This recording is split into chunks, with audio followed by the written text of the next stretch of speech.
Yep. Hi. Hi, so thank you for coming along today. Can you share with us your name and your age? Okay, I am Lau Kee Siong. I'm 75 this year, or rather going 75.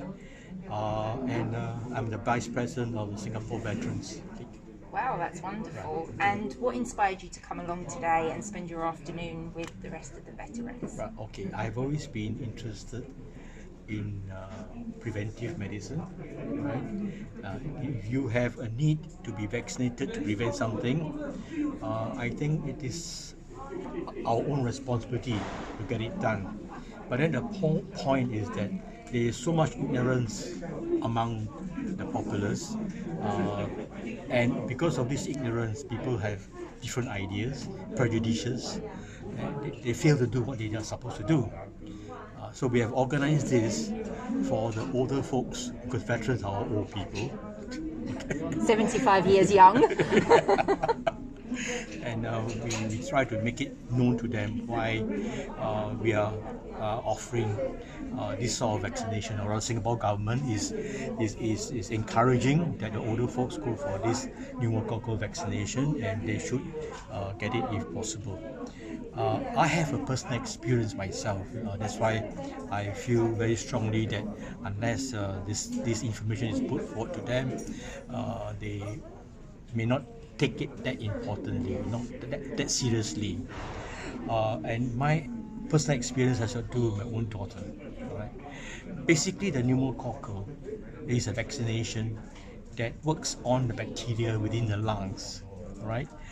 In our lungs, we have got all sorts of things, bacteria, body fluids, and so on. And this bacteria inhabits the area of the lungs, the alveoli, and of course, when you are sick, especially when you're ambulatory, you are lying down. There's no gravity to drain your fluid. The fluid in the lungs collects, and this bacteria works on them, and actually, in a way, I won't say destroy, but it prevents the exchange of the oxygen properly within the body. And when the body don't get enough oxygen, automatically the heart understands, and the heart will pump more blood to the lungs to do the oxygen exchange.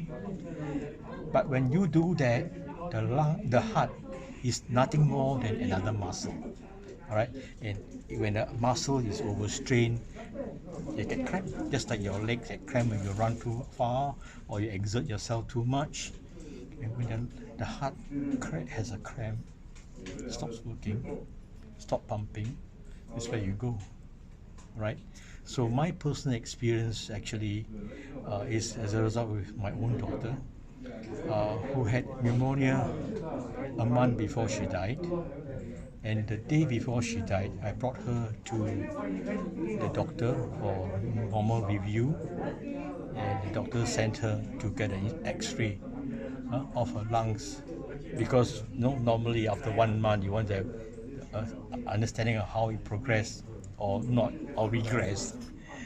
When we came back, I expected the doctor to say, "Oh, this is the case, this is the case." Instead, I heard the exclamation, "Isabel," that's her name.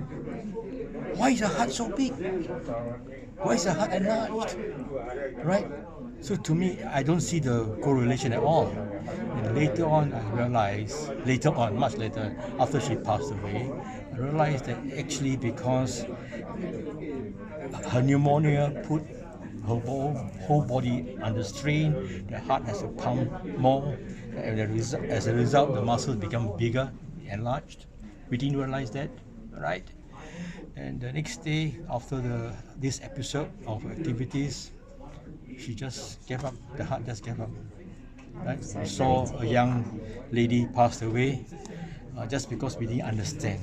Right?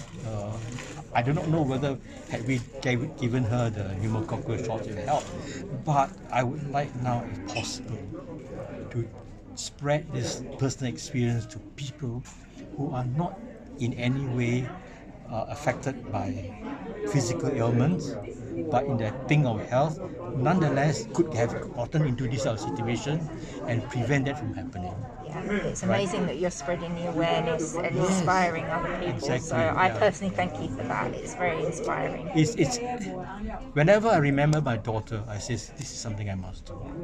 So it's not me, it's my daughter. Yeah. Well, you've educated a lot of people here today, so we thank you for that.